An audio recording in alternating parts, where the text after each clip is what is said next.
बहुत सारे भाई पत्रकारों को उल्टा सीधा बोलते हैं कि देखिए अगर पत्रकार ने किसी की खबर अच्छी लगा दी तो उसको उसका दलाल बताता है या वो बिक जाता है, इस तरह की बात करते हैं। तो आप गहराई में जाके सोचना भैया, बिकता कोई नहीं है और खरीदने की औकात किसी की नहीं है। लेकिन सिर्फ ये है कि आप लोग बगैर सोचे समझे ऐसी बातें निकाल देते हैं, जबकि ऐसी बातें आपको नहीं करनी चाहिए। हेलो गाइस, अस्सलाम वालेकुम। मैं हूं अरशद बिसरू और आप देख रहे हैं अरशद बिसरू ऑफिशियल। दोस्तों, मैं आज अपने तमाम दर्शकों के लिए, चाहे वो मेवात आज तक के दर्शक हैं, चाहे अरशद बिसरू ऑफिशियल के दर्शक हैं, मैं सबसे ये निवेदन करना चाहता हूं। देखिए, अब इलेक्शन समाप्त हो चुका है राजस्थान का और आपसी जो मतभेद हैं, यानी कि जो वोटर बहन भाई हैं, वो आपस में बहुत दुश्मनी कर लेते हैं इन नेताओं के ऊपर। तो देखिए, मैं साफ तौर से आपको बताना चाहता हूँ, ये नेता कोई किसी का नहीं होता है। अंदाज ये सिर्फ होते हैं अपने अपने मतलब के लिए। इनको वोट हासिल जब हो जाता है तो भैया आप लोगों को ये बिल्कुल भी नहीं पूछते, नहीं याद रखते हैं। ऐसे में इन लोगों के ऊपर अगर किसी का मन मुटाव हो भी गया है तो प्लीज उसे खत्म कर दीजिए, क्योंकि ये नेता एक साथ खाते हैं, एक साथ बैठते हैं और एक दूसरे के सुख दुख में काम आते हैं। देखिए, जब चुनाव चलता है तो एक वोटर भाई दूसरे वोटर भाई से झगड़ा कर देता है, पोलिंग बूथ पर भी, चुनावी प्रचार के दौरान भी। किसके लिए? अपने अपने नेताओं के लिए। लेकिन दोस्तों, इस बात को मैं दावे के साथ आपसे कह रहा हूं, जैसे मान लीजिए आप दो वोटर बहन भाई हैं और दो आपके सामने नेता हैं। अब एक नेता जीत गया और एक हार गया। लेकिन दोस्तों, अगर दोनों में से कोई सा भी जो मतदाता है, जो वोटर बहन भाई है, वो अपने काम को लेकर नेता के पास जाएगा तो नेता उसको तवज्जो नहीं देगा, उसे इग्नोर करेगा, क्योंकि नेता की नजर में वो एक आम वोटर है। उससे उसे कोई फायदा नहीं है, कोई लेना देना नहीं है।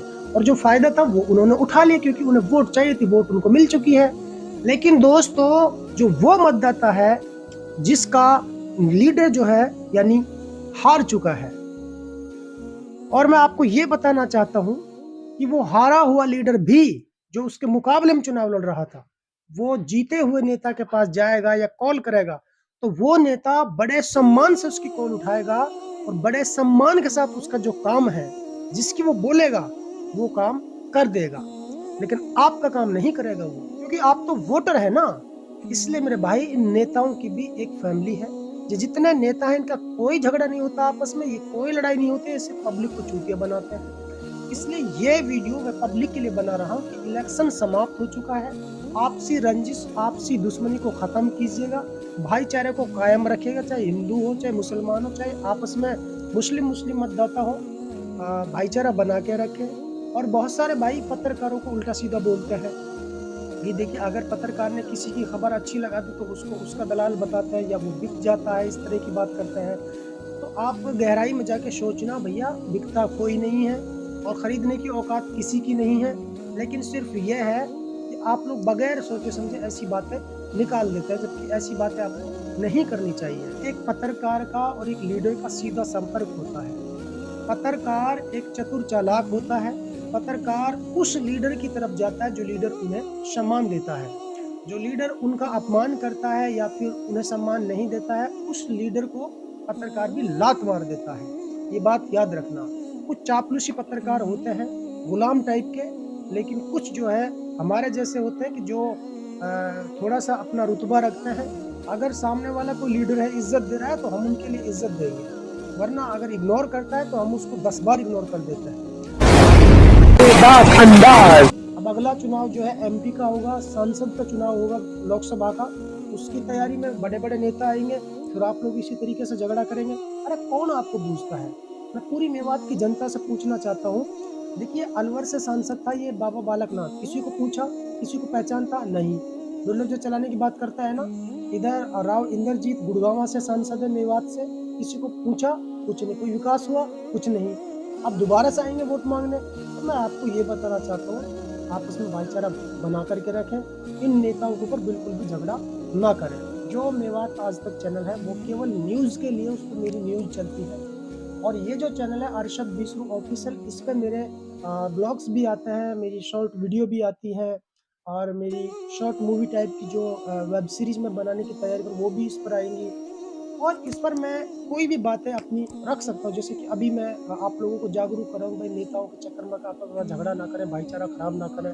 तो ये बहुत सारी चीज़ें हैं जो इस चैनल पे आपको देखने को मिलती हैं। खैर दोस्तों, आज बस मैं यही मैसेज देना चाहता था कि नेता कोई किसी का नहीं होता है। नेताओं की जो राजनीति होती है वो झूठ से शुरू होती है, झूठ पे खत्म हो जाती है।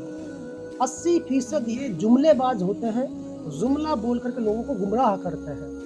एक नेता दूसरे नेता का सम्मान करता है, लेकिन पब्लिक प्लेस पे आकर के एक नेता दूसरे नेता को गाली देता है, सर तोड़ने की बात करता है और भी बहुत कुछ मंच पे आकर के लोगों के बीच में एक नेता दूसरे नेता की बुराई करता है, लेकिन अंदर से सारे लोग एक होते हैं। तो इसलिए मैं आपको बताना चाहता हूँ, आप नेताओं के ऊपर अपना भाईचारा खराब ना करें और मैं असलियत आपके सामने लेकर के आऊँगा।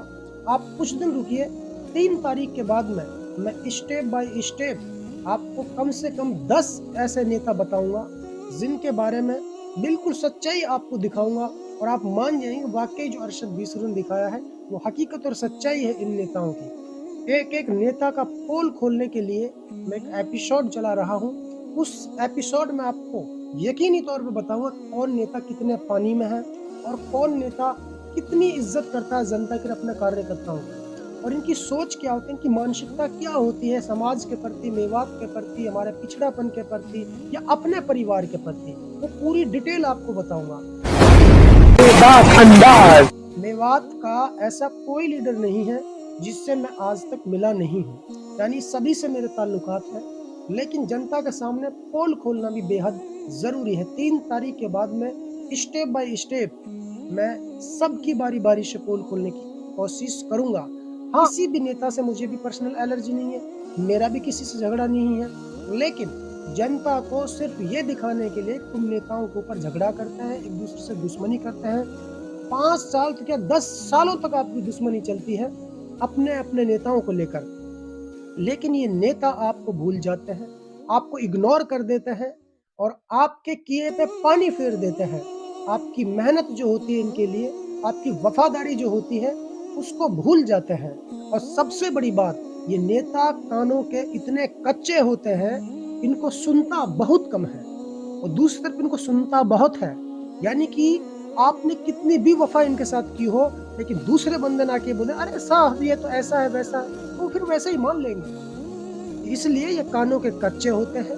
मेरे भाइयों, नेताओं के चक्कर में आके अपना भाईचारा खराब कभी मत करना। आज का ये टॉपिक मैं यहीं ख़त्म करता हूँ और अरशद बीसरू ऑफिशियल चैनल को सब्सक्राइब ज़रूर करें और आपको मेरी बातें अच्छी लगी हो तो दोस्तों मैं नेताओं का पोल खोलने वाला हूँ 3 तारीख के बाद में। और ये भी बताऊँगा, राजस्थान में कुछ भाई है जो मुझे जो है कमेंट में लिखते हैं कि आप जो है बीजेपी के लिए काम करते हैं या आप जायदा के लिए काम करते हैं या आप किसी एक के लिए काम करते हैं, आप मुख्तियार के लिए काम क्यों नहीं करते हैं। तो ये डिटेल भी आपको बताऊंगा, मैं किसके लिए काम करता हूँ, किसके लिए काम नहीं करता हूँ, क्यों नहीं करता हूँ और किसकी कमी है। क्या नेताओं से भी कोई कमी होती है, क्या नेताओं की भी गलती होती है? कभी ये नहीं सोचते आप कोई नेता पहचानेंगे नहीं, वो पहचानते भी नहीं है, ये आपकी भूल है।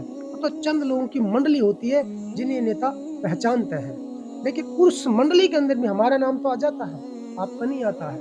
इसलिए आप लोग इनसे सावधान रहें। तो इसलिए मेरी वीडियो अगर आपको अच्छी लगे तो आगे शेयर करना।